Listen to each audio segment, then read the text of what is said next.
Hello everyone, welcome you all again in my YouTube channel. In my last video of metal and non-metal, there I discussed the topic on metal, non-metal, the basic concept, what is metal, what is non-metal, the reactivity series, how they react with oxygen, how they react with other gases, how they react with the water, right? So this basic concept given in class 8, but for the students of class 10, the same chapter is given again, but definitely there will be something more. So in metal and non-metal chapter, more things we have to cover, and that is why I have written part 2. So if you are watching metal non-metal video, there you have to see part 1, part 2 both. Then the chapter metal non-metal will be clear to you. Okay? Acha. So from our prior knowledge, what we know? The reactivity series.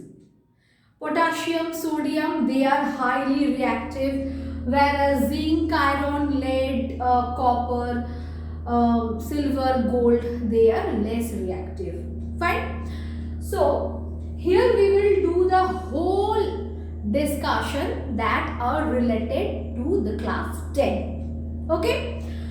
The first thing is that compound formation. From here we will start. What is compound formation? Now, sodium or potassium, magnesium, calcium, so they are metals, highly reactive metals, and they have the tendency to lose electron because they are forming cations. Who will form the cation? Only metals will form the cation because they are having the high tendency to lose the electron. Now see over here, this is sodium ion. How we can get sodium ion? See, sodium, atomic number 11. If we do electronic configuration of it, it will be 2, 8, 1. Now electronic configuration, this concept will come from structure of atom. So in structure of atom video there is one part, but as metal and non-metal, from that chapter also you will get the second video. There the whole explanation of electronic configuration will be given. Fine. So now come back here. So 11 is the atomic number of sodium. So if I do electronic configuration, I get 2, 8, 1. Now at the outermost orbit of sodium, only one electron is there. So what will do? Sodium needs to remove that extra one electron from its outermost orbit. Why? Because after removing one electron, the configuration will be 2, 8.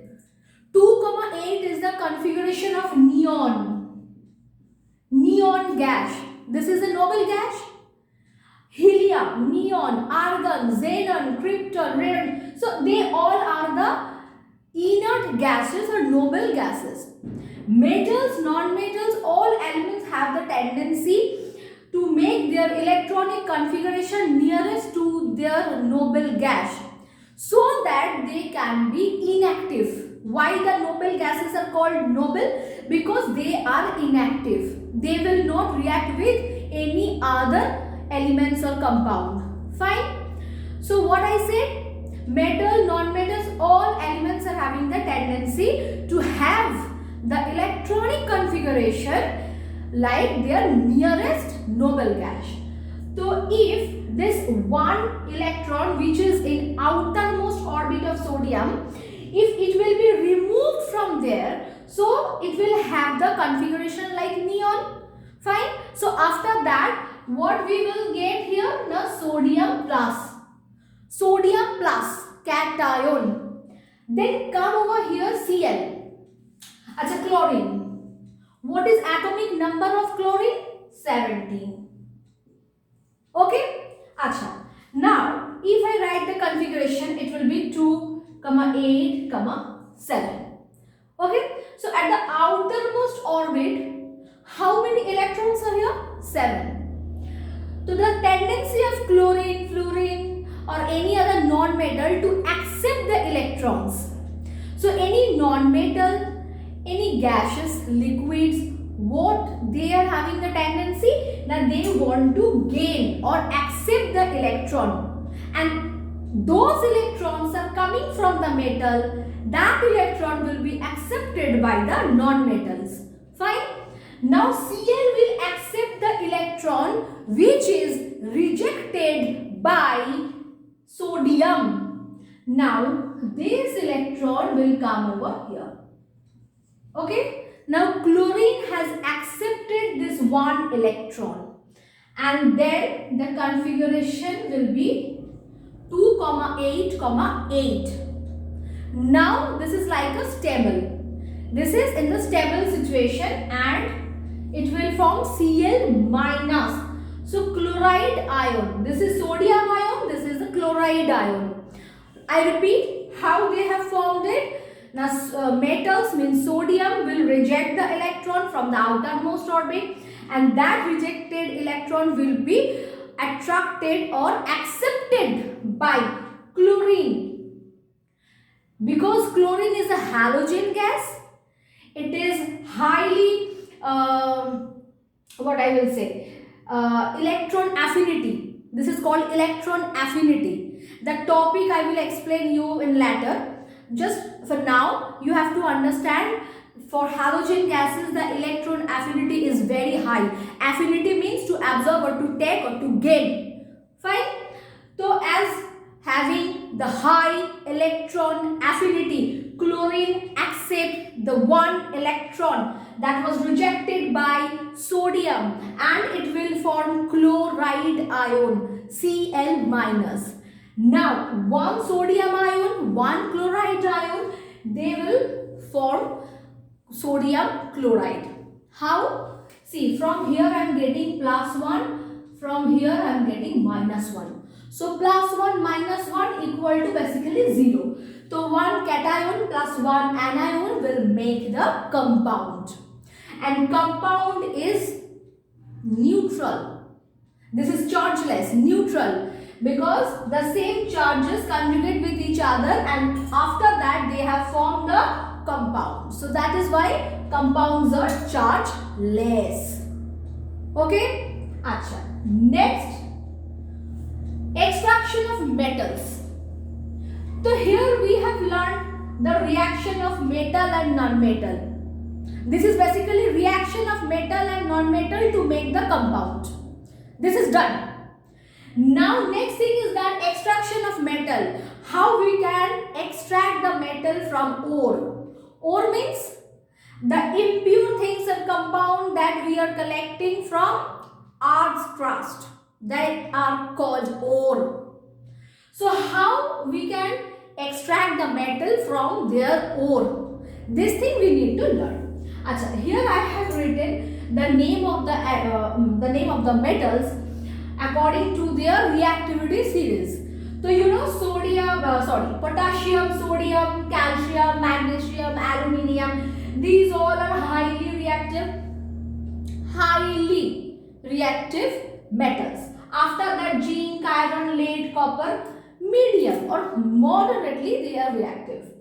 Then silver, then gold, they are very less reactive.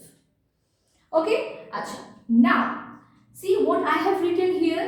Electrolytes, then reduction using carbon. After that, found in native state. What is that?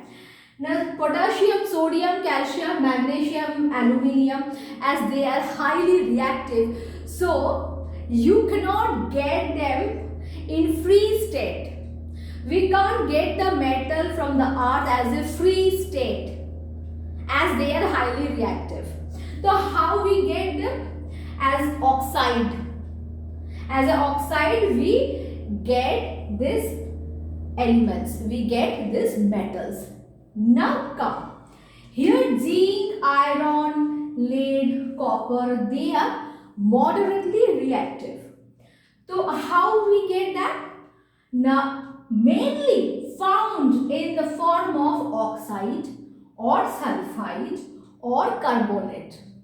So they are to be found from the earth as a compound of oxide, as a compound of sulfide, as a compound of carbonates.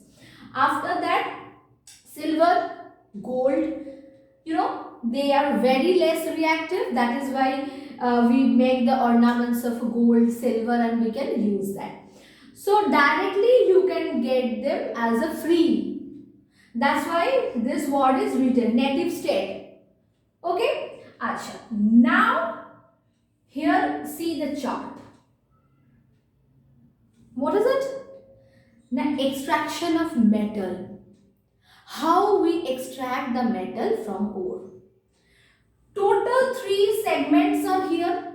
In the first segment, we have metals of high reactivity. High reactivity means potassium, sodium, calcium, magnesium, aluminium. For this kind of metals, we have made this portion. For zinc, iron, lead, copper, we have made the portion. And for the less reactive, very less reactive metals, we have made the third column. Okay, so just start from here. Highly reactive metals. So for highly reactive metals, how we get the pure metal? Because I need suppose pure potassium, pure sodium metal. How to get it? Because just now I have said to you that this kind of metals are not available in the earth in pure state, in free state. Always it will come to you in the form of oxides, mainly in the form of oxide. So how you will get the pure metal, right? See what I have written here, electrolysis. Electrolysis of molten ore. So whatever ore you get from the earth's crust, that must be molten. Then electrolysis is the procedure. What is electrolysis? Now in electrolysis procedure, we have one cathode, one anode. Same thing you can see here also. But in this topic I am coming later. Let me finish this portion after that. So in cathode and anode, cathode means it is the negative electrode and anode means this is positive electrode. Acha, after that we should have some electrolyte. Water electrolytes, the solution of metallic salt. The solution of metallic salt. These will be electrolytes. Suppose I want to get pure sodium. So as electrolyte I will take sodium chloride solution. Okay. After that cathode and anode will be joined together with a battery. Fine. When we switch on, then circuit will be completed and electric charges will flow. Fine. So after that, what will happen? Now due to electric charges or due to flow of electricity in the cathode and anode, in these two electrode, we will get sodium and chlorine, two different elements. Now sodium is metal and chlorine is non-metal, but we will get chlorine as a gaseous form. Okay. Achha. This is called the electrolysis method or procedure. See, here I have written the reaction as well. In cathode, what will be the reaction in cathode? In cathode, the reaction will be sodium, okay, will accept one electron. From where it will get the electron? As you have switched on, then electric charges will flow through the solution of sodium chloride. So from that electric charges it will collect one electron and it will form the pure metal sodium. So where you will get that? At cathode. What is the symbol of the cathode? Negative. Negative. cathode is negative. Now you can ask me, ma'am, why in cathode sodium will be accumulated and we get the pure sodium from cathode? Because beta, sodium is positive, no, and cathode is negative. So positive and negative always will attract each other. If I take, instead of cathode, if I take anode, so what is the symbol of anode? Positive. Positive electrode is called anode. Here I am writing, this is positive, this is negative. Now this is positively charged. Anode is positively charged. Sodium is also positive.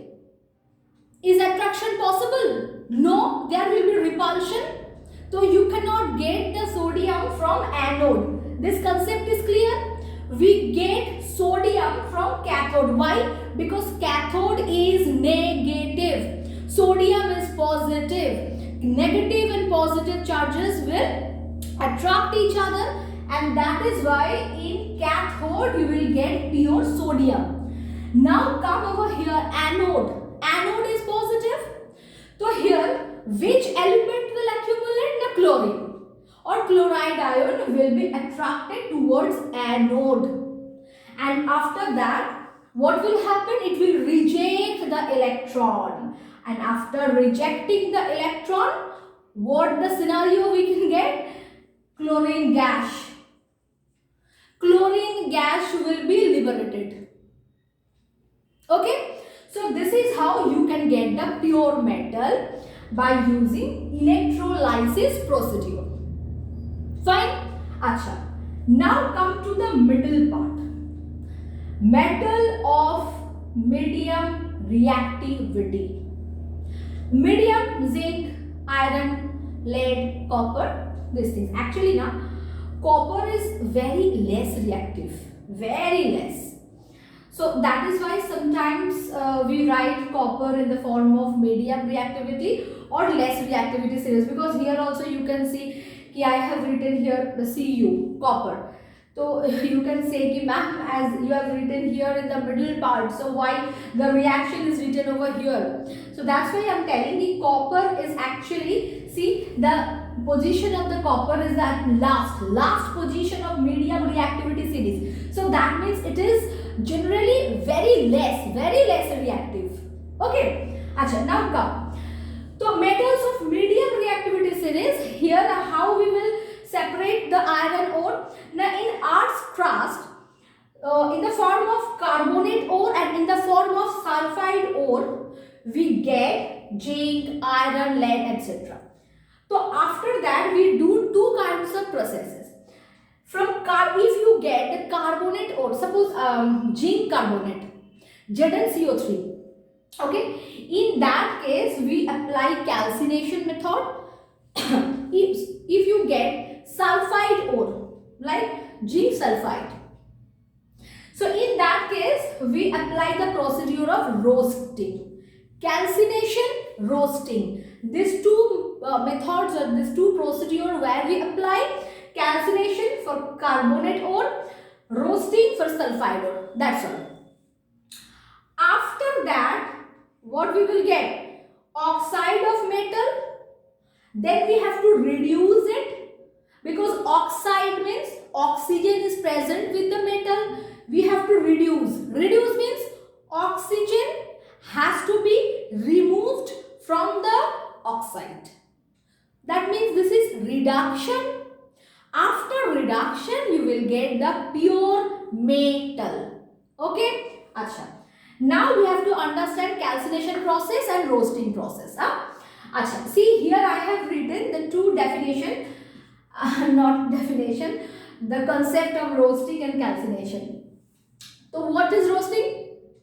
Now, zinc sulfide, copper sulfide, any kind of sulfide ore if you get, then with the presence of excess air, what you have to do? Heat. This is a symbol of heat. You have to heat. Heating of the sulfide with the presence of excess air, then you are able to get the oxide of the metal. This is called roasting. This procedure is called roasting. Okay? Acha, calcination. In calcination process also you will get oxide, okay, but from carbonate compound. From carbonate compound due to excess heating, but in the presence of limited air, you will get again oxide. So in both the cases, if I ask you, okay, students, what is the common thing in roasting and calcination? You can tell ki ma'am, in roasting and calcination method, having the oxide is a common thing. And what are the differences? Two differences we can notice. The first one is that sulfide. Roasting is applicable for the sulfide of the compound and calcination applied for the carbonate of the compound. This is the first difference point. And the second one is roasting is possible with the presence of excess air and calcination is possible in the presence of limited air. And in the both cases, another thing is common, that is heating. Heating is mandatory. If you will not give heat, then roasting, calcination, nothing will be possible. So, come here. Zinc carbonate. So, suppose zinc metal you have got from the earth's crust as a form of zinc carbonate. Fine. So, what we have learned now? If I get any carbonate ore, we have to do calcination process. In the calcination process, you have to give the heat in the presence of limited air. Now you will get oxide as well as carbon dioxide. Fine. So here oxide, you have the oxide. That means in the next step what we have to do? Reduction. Exactly, now we will do reduction. So see, here in this process, I have done here reduction procedure. So zinc oxide I have written. How to do the reduction? With the help of carbon. Use some charcoal. Charcoal dust you can take. Charcoal means carbon. Then with the presence of carbon, what will happen? Reduction of metal. After the reduction procedure, then oxygen will be removed from the compound and it will make carbon monoxide. It will be liberated and we get the pure zinc. Done. So calcination process is okay. Next we are coming here, roasting. What is the roasting procedure? So in the case of roasting, we get the sulfide. So this is zinc sulfide ore. After that, what we are doing here? This is roasting procedure. Excess air. Now you can ask me, ma'am, here though you have not written O2. Here you have written O2. Why? Because this is with the presence of limited air. So don't need to write O2. But here you need excess air. That's why I have written O2. And definitely heat. With heating you will get again zinc oxide and sulfur dioxide. As it was calcination process, you got carbon dioxide. This is roasting process and you got sulfur dioxide. Fine. And the next procedure will be same again. This is the zinc oxide. This is not the pure metal. Again we will do our next procedure. We take the zinc oxide, then charcoal dust, then we get the pure metal and we get carbon monoxide. So from here one important thing you can notice, sulfur dioxide, carbon monoxide, these two gases are very toxic in nature. So the industry where the purification of metal is going on there, very toxic gases are removed from the factories. Yes, it will make the global warming or air pollution. Exactly that.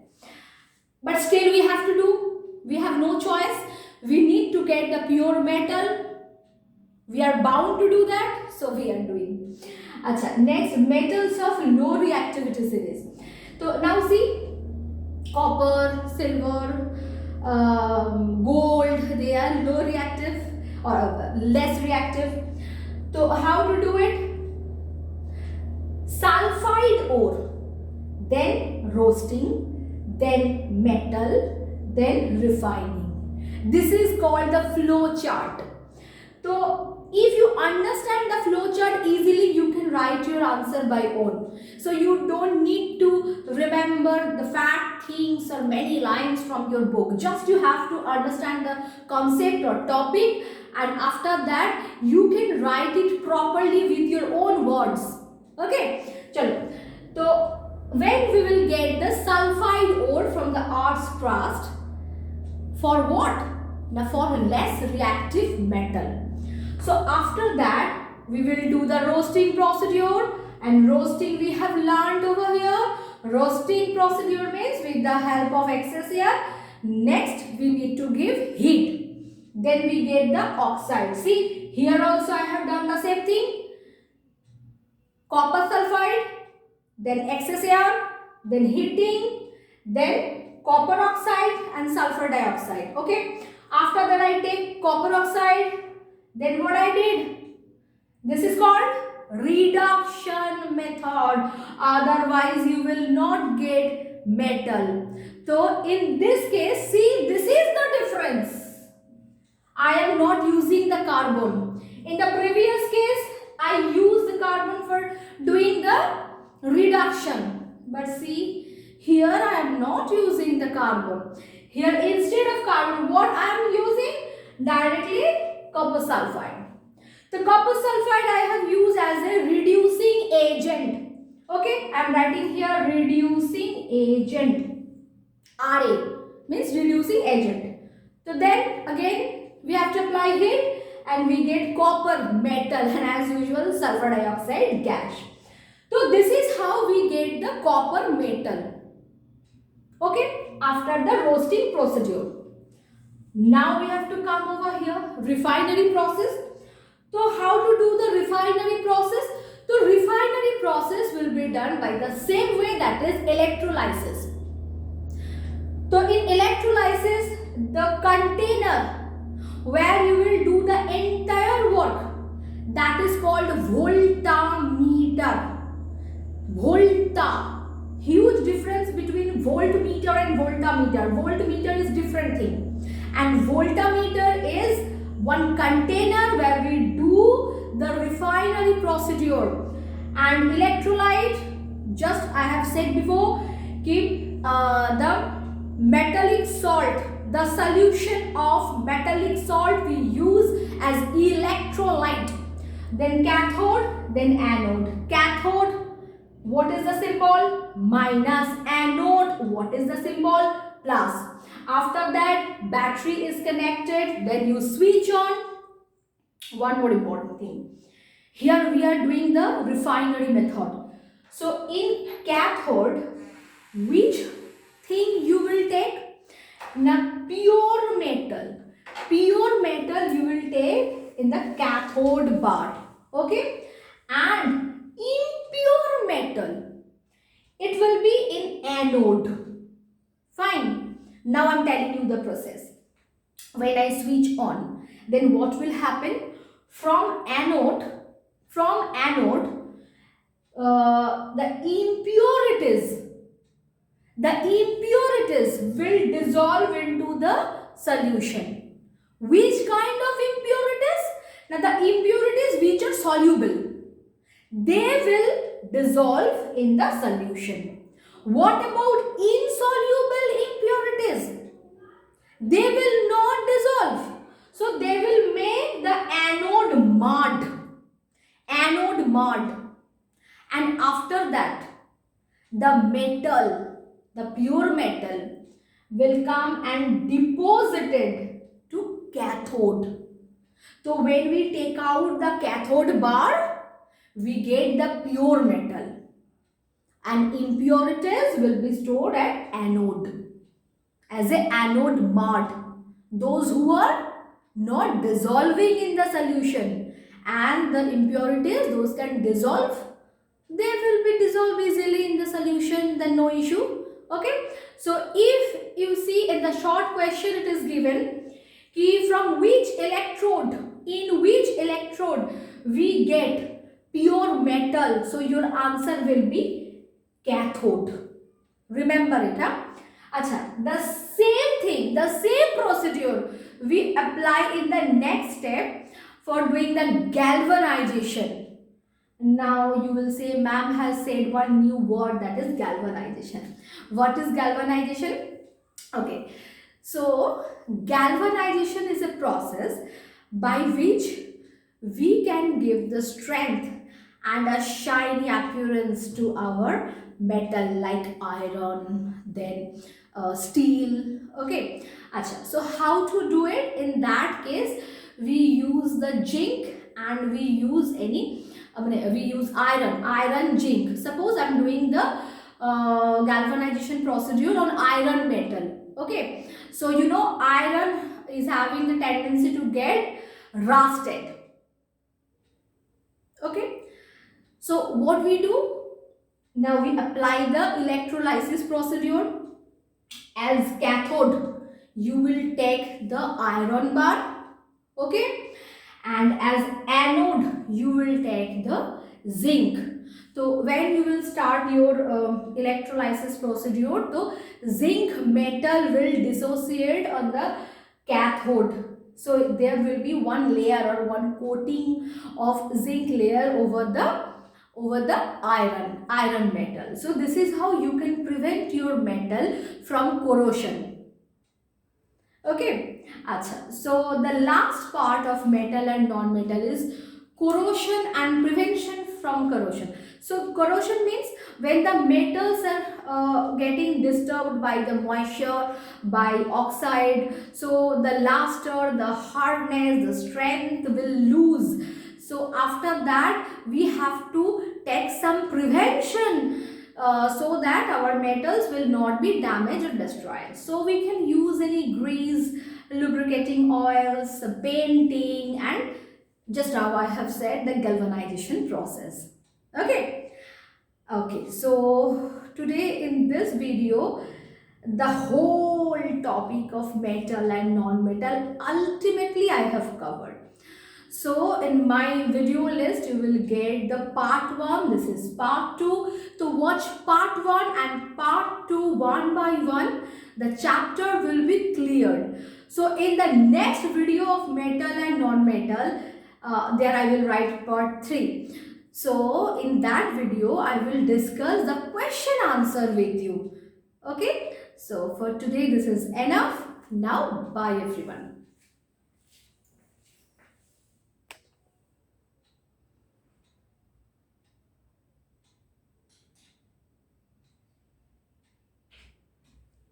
এটা কি হলো?